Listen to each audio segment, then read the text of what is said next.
Hello, good evening, students. Today in 11th class physics, we are continuing with the chapter and exercise of dimensional analysis, units and measurements. So, the first question for today's class is question number 8. We have completed up to question number 7. Question number 8 में you are given a thread and a meter scale. How will you estimate the diameter of the thread? है ना, thread का diameter अगर अभी हमें estimate करना है या थिकनेस अगर अभी हमें एस्टिमेट करनी है और सिंपल स्केल की मदद से, तो इसका जो लीस्ट काउंट है, least count of the scale is 1 centimetre. अब least count 1 centimetre, thickness of the thread can not be found out directly, तो इनडायरेक्ट मेथड यूज करना पड़ेगा. Will be taking a pen और अ पेंसिल. जैसे suppose for example we are taking this pen. अगर आपने ये pen ले लिया, will be having n turns. Suppose we are winding the thread, we are winding the thread over this pen. आप इस pen के ऊपर थ्रेड को वाइंड कर दें. सपोज 30 टर्न्स आपने वाइंड कर दिए. So suppose these are 30 turns, 30 turns. और इसकी फिर अब आप लेंथ मेजर कर सकते हैं. These turns are very closely packed, मतलब इतने क्लोजली पैक्ड है such that they are not overlapping. एक तो एक के ऊपर एक नहीं आना चाहिए और उनके बीच में गैप नहीं होना चाहिए. मतलब they should be very close, they should be touching each other, है ना. दो कंडीशंस बोली हैं, no overlap and no space between them, between the turns. तो आप 30 टर्न्स ले लो, 40 टर्न्स ले लो या 50 टर्न्स ले लो इस पेन के ऊपर, और ये इन दो कंडीशंस के साथ फिर उसको अभी आप स्केल से मेजर कर लो. Suppose this is 1.2 centimetre. सिर्फ एग्जांपल के लिए 30 टर्न्स आपने पेन के ऊपर ले लिए और फिर उसकी लेंथ मेजर कर ली. Suppose this is 1.2 centimetre. Suppose सिर्फ समझने के लिए, तो 1 टर्न जो है that will be measuring 1.2 divided by 30. तो ये कितना आ जाएगा, ये अभी हम लोग बता सकते हैं. This will B 0.0, this will B 12 divided by 300. ऐसा लिख सकते हैं. 3 4s are 12 और 300s are, so this will be 0.04 centimeters. So this will be the diameter. This was just taken an example, but this has to be performed practically. Next question. A screw gauge has a pitch of 1 millimeter. The screw gauge has a pitch of 1 millimeter and this is having how many turns? 8 का second part. Question number 8, and this is the B part. A screw gauge has a pitch of 1 millimeter and 200 divisions on the circular scale. अभी हम लोगों को ये मालूम है pitch एक complete round लेने पर वो कितना आगे या पीछे मूव करता है स्क्रू, उसको अभी हम लोग पिच बोलते हैं. So this pitch is 1 millimeter, है ना. एंड number of turns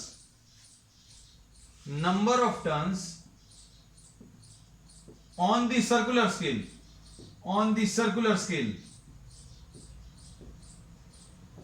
ये 200 है. तो अब इसमें प्रॉब्लम में क्या पूछा है, do you think it is possible to increase the accuracy of the screw gauge by increasing the number of division. तो सबसे पहले तो अभी हम लोग बोलेंगे कि अगर आपको इसका लीस्ट काउंट निकालना है, तो लीस्ट काउंट यानी कि minimum measurement, this will be equal to pitch upon the number of divisions in the circular scale. ये जो बच्चों ये कॉन्सेप्ट है ये अच्छे से आपको समझ में आएगा. We have explained this slightly in the previous classes और ये बहुत अच्छे समझ में आएगा after you see these instruments, है ना. तो पिच कितना है 1 मिलीमीटर. ये फॉर्मूला भी आप याद रख सकते हैं, 1 upon number of divisions 200, है ना. तो ये लीस्ट काउंट आ जाएगा. Least count is what, the minimum measurement which can be made with any instrument. अगर आप किसी इंस्ट्रूमेंट से 1 सेंटीमीटर का मिनिमम मेजरमेंट कर सकते हैं और किसी से आप 1 मिलीमीटर का मिनिमम मेजरमेंट कर सकते हैं और किसी से 0.1 मिलीमीटर का, तो ज्यादा प्रिसीजन और एक्यूरेसी किससे मिलेगी? जिसका लीस्ट काउंट कम है ना। तो लीस्ट काउंट जो है ये किसके ऊपर डिपेंड कर रहा है? नंबर ऑफ डिविजन्स के ऊपर डिपेंड कर रहा है। अगर आपने ये नंबर ऑफ डिविजन्स बढ़ा दिए, जैसा कि क्वेश्चन में इन्होंने कहा, if you are increasing this number of divisions then what will happen? Number of divisions अगर आप बढ़ा दें ऑन सर्कुलर स्केल,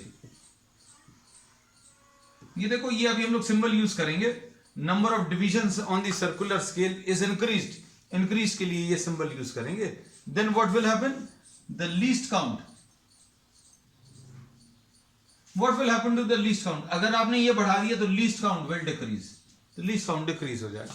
और लीस्ट काउंट अगर डिक्रीज हो गया मतलब मिनिमम मेजरमेंट आप ज्यादा एक्यूरेटली और ज्यादा प्रिसीजन के साथ कर सकते हैं, है ना। तो इसका आंसर क्या रहेगा? Yes, because on increasing the number of divisions on the circular scale what happens? The least count decreases and hence the precision and accuracy will increase. अब इसके बाद थर्ड क्वेश्चन, अब इसमें इन्होंने बोला है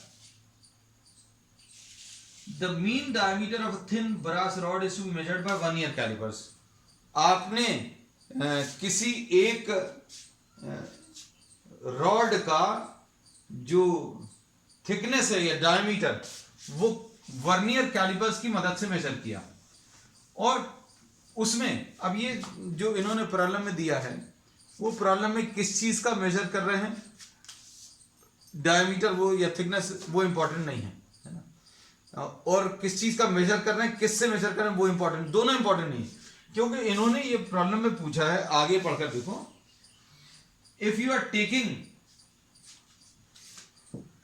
5 measurements and if you are making 100 measurements and if you are making 200 measurements, तो इसमें से अभी हम लोग बोलेंगे ज्यादा अच्छा रिजल्ट कौन सा देगा? इसमें अभी हम लोग ये कहते हैं increasing the number of observations जो है that will increase the reliability of the measurement, है ना। जितना ज्यादा, जैसे मान लीजिए अगर आपने इस पेन का मेजरमेंट करने को कहा, किसी ने 15 सेंटीमीटर बता दिया, है ना, तो अभी हम लोगों को पता ही नहीं है ये सही है कि गलत है। फिर आपने 2 लोगों को इसका मेजरमेंट लेंथ मेजर करने को बोला, अब ये 15 सेंटीमीटर और 12 सेंटीमीटर आ गया। अब और कंफ्यूजन हो गया, भाई इन दोनों में से कौन सा सही है? यू एग्जैक्टली डोंट नो, है ना।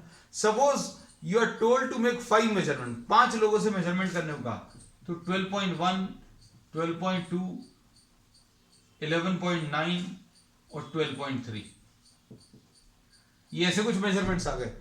तो अब हम लोगों को क्लियरली ये पता चल गया, क्या पता चल गया? That all these measurements can be considered to be near to the accurate value, है ना। तो अब हम लोग ये बोलेंगे ये वाली जो वैल्यू है दिस इज एरोनियस। तो ये चीजें कब पता चलेंगी? When you are making more number of measurement. So a measurement can be considered to be more reliable if you are making the estimate from large number of measurements, है ना। तो आप अगर 5 मेजरमेंट्स कर रहे हैं, 100 मेजरमेंट कर रहे हैं, 200 मेजरमेंट, तो अब हम लोग बोलेंगे this will be good and this will be the best, है ना। और ज्यादा नंबर ऑफ मेजरमेंट्स अगर आप इंक्रीज कर रहे हैं then the value will be still more reliable, है ना। चलिए क्वेश्चन नंबर 9 देख लो। तो ये सारे छोटी छोटी डिस्कशंस वाले ही प्रॉब्लम्स हैं। अब इसके बाद इन्होंने बोला है next question,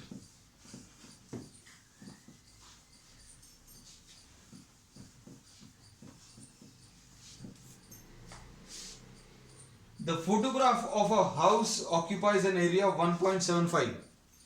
question number 9, photograph of a house is having how much area? 1.75 centimeter square, 1.75 centimeter square। किसी घर का जो फोटो है उसका एरिया, घर का एरिया नहीं, फोटोग्राफ में घर का एरिया 1.75 सेंटीमीटर स्क्वायर है। It is projected on a screen. अब आपने इस फोटोग्राफ की स्लाइड की मदद से आपने इसको एक स्क्रीन के ऊपर प्रोजेक्ट किया और वहां पर the area of the house was found to be how much 1.55 metre square. और स्लाइड अगर आप यूज करके उसको कहीं पर प्रोजेक्टर की मदद से अगर ले रहे हैं, what happens to the size increases obviously, है ना। तो ये अभी हम लोग मालूम है 1.75 सेंटीमीटर स्क्वायर का था, अब ये 1.55 मीटर स्क्वायर का आ जाएगा। मतलब इसको अभी हम लोग बोले ये पिक्चर में जो अभी हमने प्रोजेक्ट की है उधर पर ये कितने का दिखेगा, 100 इंटू 100 से मल्टीप्लाई कर ले सेंटीमीटर स्क्वायर, क्योंकि मीटर स्क्वायर को अभी हमने सेंटीमीटर स्क्वायर में कन्वर्ट कर लिया। क्यों कर लिया? क्योंकि हमें पता तो चले कितने टाइम्स ये मैग्नीफाई हो गया। ये 1.75 सेंटीमीटर स्क्वायर का था और ये कितने का बन गया 15500 centimetre square. So this much area gets converted to this much area. आपने एक स्लाइड लगाई प्रोजेक्टर पर और वो जो स्लाइड पर घर का area 1.75 metre square centimetre square था वो अब स्क्रीन पर कितने का दिखा 15500 सेंटीमीटर स्क्वायर। अब इसके बाद व्हाट इज द मैग्निफिकेशन? तो ये भाई magnification of area, magnification of area, area बता सकते हो? मैग्निफिकेशन ऑफ एरिया कैसे बता सकते हो? ये इतने साइज का घर इतने साइज में कन्वर्ट हो गया। भाई जैसे मान लीजिए कोई 10 सेंटीमीटर की चीज, अच्छे सुनना, 5 सेंटीमीटर बाय 10 सेंटीमीटर का कोई ऑब्जेक्ट, ये 5 सेंटीमीटर और ये 10 सेंटीमीटर। अब ये स्क्रीन पर कितने का दिख गया? ये सपोज बन गया 50 सेंटीमीटर बाय 100 सेंटीमीटर। कितने टाइम्स हो गया बच्चों? ये लेंथ 10 टाइम्स हो गई, सॉरी ये ब्रेड्थ 10 टाइम्स हो गई, ये लेंथ भी 10 टाइम्स हो गई, है ना। What happens to the area? Area बच्चों देखो, एरिया इसका 5 इंटू 10 है, यहां पर एरिया 50 इंटू 100, मतलब ये कितना आ जाएगा? ये 5000 आ जाएगा। मतलब जो एरिया 50 का था अब वो 5000 का बन गया। मतलब ये है कि अगर लेंथ में मैग्निफिकेशन 10 टाइम्स है, अगर इस लेंथ को 10 टाइम्स कर दिया, इस लेंथ को भी 10 टाइम्स कर दिया, तो एरिया जो है दैट बिकम्स 100 टाइम्स। हम फिर से रिपीट कर रहे हैं, ये मान लीजिए 5 है, ये 10 है। अब आपने इसको कहीं पर प्रोजेक्ट किया स्क्रीन के ऊपर और ये 5 का नया एग्जाम्पल 10 सेंटीमीटर बन गया, या 15 लेने, 5 का 15 बन गया और ये 10 का 30 बन गया। मतलब ये कितना है? ये अगर आप ध्यान से देखो, this becomes length becomes 3 times, ये 3 टाइम्स बन गया। एरिया को क्या होगा? एरिया 5 इंटू 10 होगा और ये जो मैग्निफिकेशन एरिया का आया वो कितना आएगा? देखो ध्यान से, ये 15 इंटू 30, 15 इंटू 30 बच्चों कितना आ जाएगा? 450।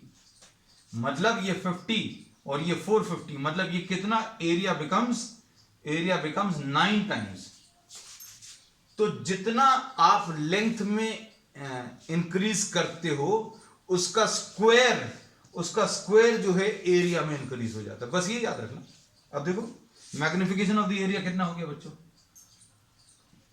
15500 अपॉन 1.75, है ना। अब इसको अभी आप सिंप्लीफाई कर लीजिए। ये अप्रोक्सीमेटली अभी हमने सॉल्व करके रखा है बच्चों आपके लिए। This becomes 8857, approximately 8857। और ये मैग्निफिकेशन ऑफ एरिया आया। अब मैग्निफिकेशन ऑफ लेंथ अगर बतानी है, कैसे बताओगे? एरिया की जो मैग्निफिकेशन आया था 9 टाइम्स आया था, कब आया था? जब आपने लेंथ को ट्रिपल किया। मतलब आप इसका स्क्वायर रूट कर लो तो लेंथ का मैग्निफिकेशन मिल जाएगा। तो लेंथ का मैग्निफिकेशन बच्चों, magnification of length will be 8857 का स्क्वायर रूट। तो ये सॉल्व करके अभी हमने आपको रखा हुआ है, क्योंकि आप ज्यादा समय नहीं इसमें खराब करेंगे। अप्रोक्सीमेटली 94, तो लेंथ 94 टाइम्स हो गई, एरिया 94 इंटू 94 यानी 8857 आ जाएगा अप्रोक्सीमेटली। चलिए नेक्स्ट क्वेश्चन नंबर 10 देख लो। अब ये सिग्निफिकेंट फिगर्स पर बेस्ड है, जल्दी जल्दी करेंगे, will rush through these problems, क्योंकि अब लोग कई बार कर चुके हैं। क्वेश्चन नंबर 10 देखो, you have to find out the number of significant figures.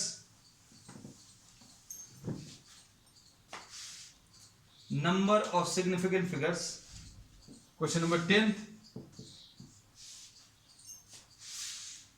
0.007. इसमें कितने पार्ट्स हैं? There are 6 पार्ट्स है ना। तो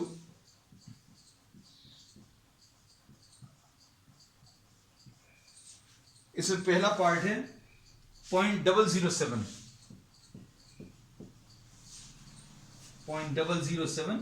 मीटर स्क्वायर है ना। तो अभी हम लोग क्या बोलते हैं इसमें, सिग्निफिकेंट फिगर्स कैसे काउंट करते हैं? डेसिमल के राइट साइड में और नॉन जीरो के लेफ्ट साइड के जीरो काउंट नहीं होते।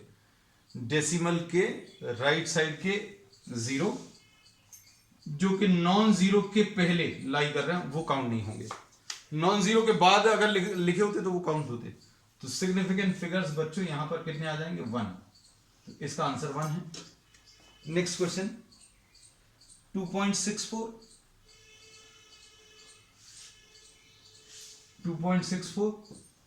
इंटू 10⁴। तो ये 10 के जो पावर्स हैं वो इफेक्ट ही नहीं करेंगे।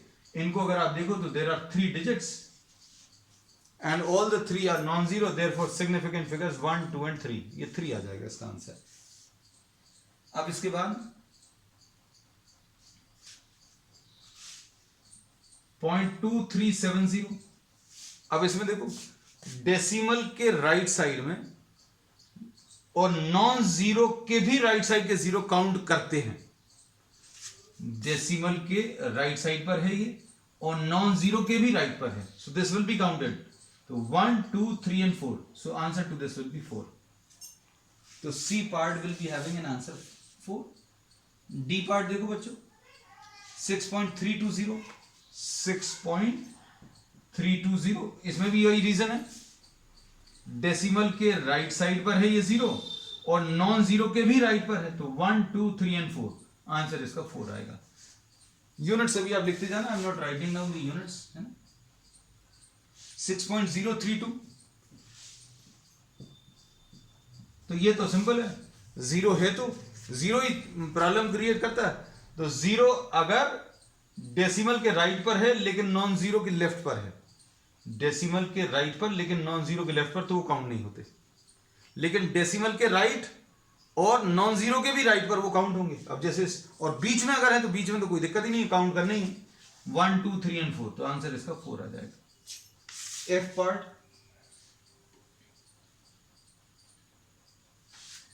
0.000।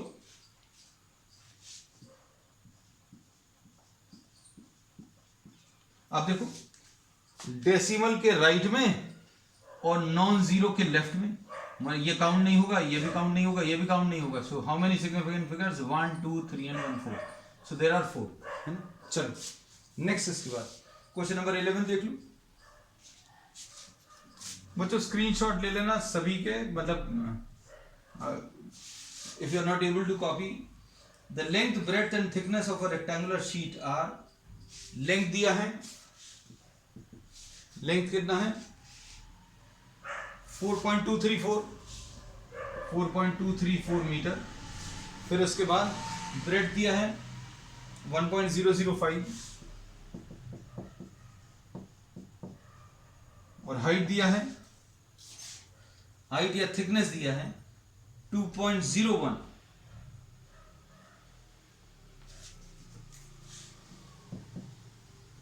थिकनेस बोलते हैं, सेंटीमीटर है, तो ये 2.01 इंटू 10⁻⁻² आ जाएगा, है ना? ऐसा कुछ लिख सकते हैं। अब इसमें क्या पूछा है? The area and the volume of the sheet, है ना? Area and volume of the sheet. अब एरिया कैसे मिलेगा बच्चों? Area of the sheet, sheet paper कैसा रहेगा? ये इसका एक एरिया इस तरफ का रहेगा, एक बैक साइड का भी रहेगा, है ना? पेपर का एरिया बताना है ना, जिस पर अभी आप लिख सकते हो। So area will be what? Length into breadth on one side. On one side of the paper the area will be length into breadth and 2 times अगर आप कर लें तो बोथ साइड्स का आ जाएगा, है ना? तो ये कितना आ जाएगा? ये 2 इंटू लेंथ कितना है? 4.234 इंटू ब्रेड्थ कितना है? 1.005, है ना? तो इसको सिंप्लीफाई कर लीजिए। हमने आपके लिए ये सॉल्व करके रखा है। अब इसमें एरिया ये जो है सॉल्व करने पर ये कितना आ रहा है? 8.51034, है ना? अब हम लोगों ने मल्टीप्लिकेशन के बारे में क्या बोला? जो भी मेजरमेंट्स दिए हुए हों उनमें जो minimum number of significant figures जिस मेजरमेंट में होंगे, जैसे इसमें 4 सिग्निफिकेंट फिगर्स हैं, इसमें भी 4 सिग्निफिकेंट फिगर्स हैं, लेकिन यहां पर सिर्फ 3 ही है ना? तो आंसर में यहां पर 3 ही आने चाहिए, है ना? ये 3 जो आएंगे, आप ये तो ड्रॉप कर सकते हो क्योंकि ये 5 से छोटा है, 5 से छोटा है, इसको भी ड्रॉप कर सकते हो, इसको भी ड्रॉप कर सकते हो। Answer will be 8.51। So this will be the answer, 8.51 metre square. फिर इसमें वॉल्यूम पूछा। I am not wasting time in doing the calculations, calculations आप करिएगा। हमने क्या बताया था ये याद रखना, that in case of just one,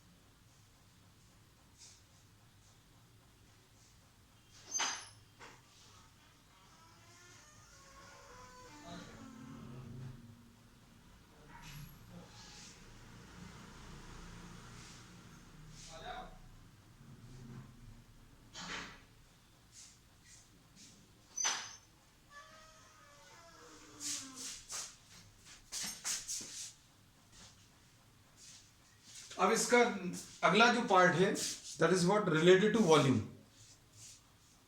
volume में भी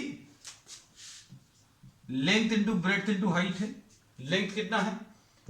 4.234 इंटू 1.005 इंटू कितना थिकनेस? 2.01 इंटू 10⁻², ऐसा कुछ आएगा, है ना? तो वॉल्यूम अगर आप कैलकुलेट करेंगे तो ये कितना आ जाएगा? 8. This will be approximately 8.55289, 8.55289 into 10⁻²। लेकिन अब आंसर में कितने सिग्निफिकेंट फिगर्स चाहिए हैं? इसमें आंसर में only 3 significant figures are required, है ना? तो 3 सिग्निफिकेंट फिगर्स अगर अभी हम लोग चाहिए तो क्या करेंगे? 9 अगर आपने इसको ड्रॉप किया तो इधर ये 9 बन जाएगा। इस 9 को ड्रॉप करेंगे तो ये 3 बनेगा। इस 3 को अगर आप ड्रॉप करोगे तो कुछ भी नहीं बनेगा, क्योंकि दिस इज अ नंबर 8.553 अगर आपने लिखा बच्चों, तो ये 3 जो है this can be drop directly because this number is smaller than 5। तो ये कितना आ जाएगा? 8.55 इंटू 10⁻², है ना? So we say that the answer will be having how many significant figures? The significant figures will be same as the minimum significant figures present in the given measurements. आपने multiplication और division में यही rule याद रखना कि भाई इसमें 4 हैं, इसमें 4 हैं, इसमें सिर्फ 3 हैं, तो आंसर में भी 3 ही सिग्निफिकेंट फिगर्स आने चाहिए. सो the answer will B 8.55 into 10 to the power of -2. चलो नेक्स्ट इसके बाद, the mass of a box measured by a grosser's balance is 2.3 kg. Screenshot ले लेना बच्चों जल्दी इसका. क्वेश्चन नंबर 12 ले ले रहे हैं, इसको भी हम यहां पर लिख दे रहे हैं. Answer 8.55 into 10 to the power of -2. Question number 12. अब इसमें इन्होंने बोला the mass of a box measured by grocers balance is 2.3 kg. Box का मास 2.3 kgs है, ठीक. अब इसके बाद क्या दिया है, 2 gold pieces of 20.15 grams and 20.17 grams are added to the box. 2 gold pieces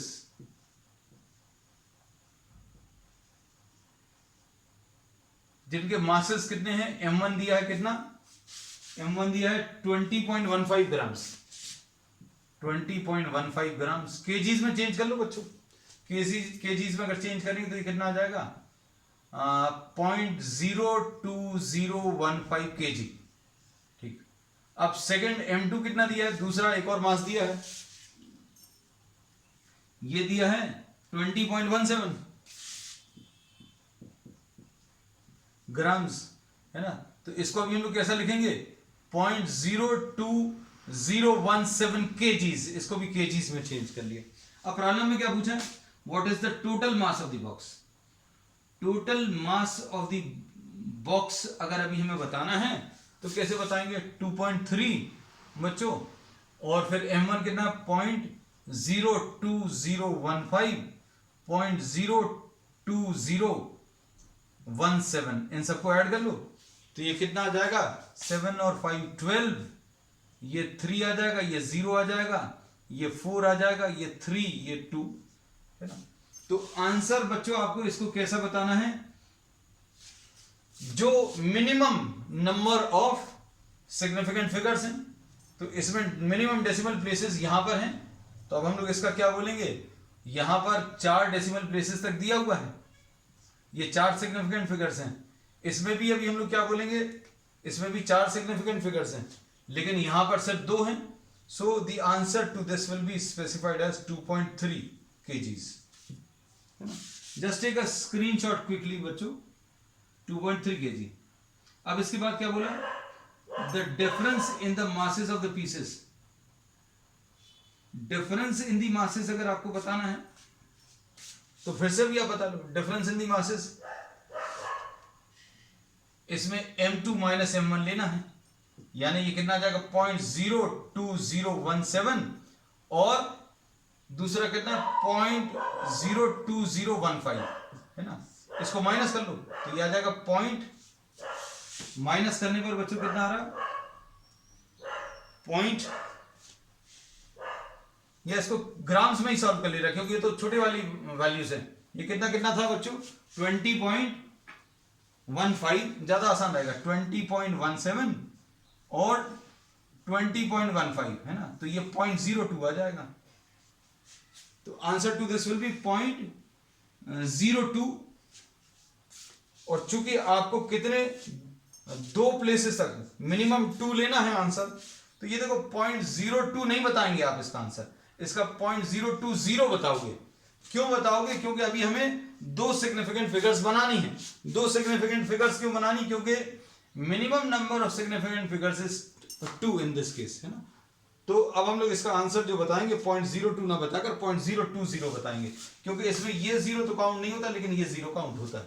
तो एक तो ये काउंट होगा और एक ये काउंट होगा. So there will be how many, 2 significant figures.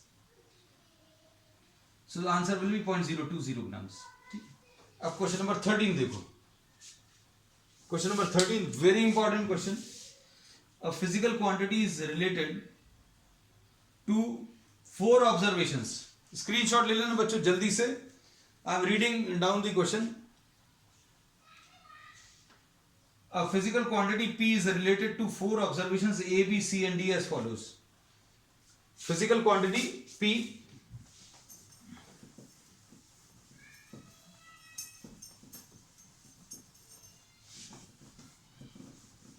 ये बहुत इंपॉर्टेंट क्वेश्चन है क्योंकि ये ही वो प्रॉब्लम है जो आपको कॉम्पिटिटिव एग्जाम्स में और स्कूल के भी एग्जाम्स हैं, जैसे भी जो भी एग्जाम्स हैं, आपको ये बहुत काम का क्वेश्चन है. Physical quantity P is given by, question number 13 है ये. P की वैल्यू दी है a³ b² upon c under root of d, है ना. तो इस टाइप के अपन लोगों ने बहुत किए हुए पूरी एक क्लास अपन लोगों ने इस टाइप के प्रॉब्लम्स में लिया है. अब इसमें a b c और d. a में परसेंटेज एरर 1% का है, 1% एरर, ठीक है. b में कितने का है? b में परसेंटेज एरर बच्चों कितने का है? 3%.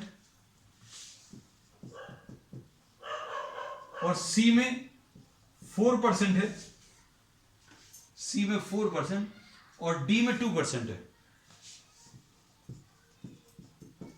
Calculate the percentage error. Problem में पूछा calculate the percentage error in measurement of A, B, C and D. What is the percentage error in the quantity P? If the value P is calculated using, solve these values.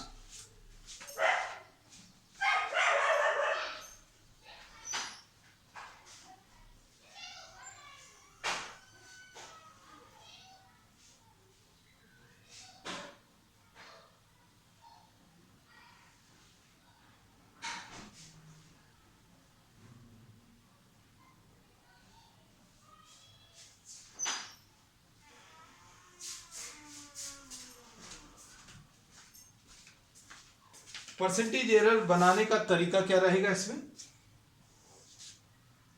Delta P by P will be equal to, अभी हम लोगों ने कैसा बोला था, इन quantities के ऊपर जो पावर है वो लिख लो और फिर डेल्टा A बाय A, फिर B के ऊपर पावर देखो 2 डेल्टा B बाय B, फिर C के ऊपर पावर देखो बच्चों, C के ऊपर पावर 1 है तो डेल्टा C बाय C, और D के ऊपर पावर तो रूट D. अभी हम लोग क्या बोल सकते हैं, this is D to the power 1/2, तो ये आ जाएगा 1/2 डेल्टा D बाई D.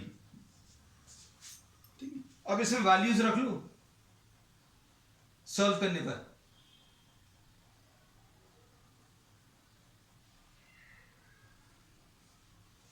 अब इसमें delta P upon P into 100 plus is equal to 3 into delta A upon A into 100 plus twice delta B upon B into 100 से इसलिए multiply कर दे रहे हैं क्योंकि परसेंटेज एरर चाहिए. 1 into delta C upon C into 100 plus half into delta D upon D into 100. अब ये वाली वैल्यूज आपको दी हुई हैं. परसेंटेज एरर दे, ये कितना है? 1% है. अब B में कितना है बच्चों? B में परसेंटेज एरर 3 है. C में कितना है? C में बच्चों 4% है और D में कितना है? 2%. तो सॉल्व कर लो, तो ये कितना आ जाएगा बच्चों सॉल्व करने पर? 3 प्लस 6 प्लस 4 प्लस 1, है ना. तो ये सॉल्व करने पर 3 प्लस 6 प्लस 3 प्लस 6 प्लस ये 4 कैसे आया?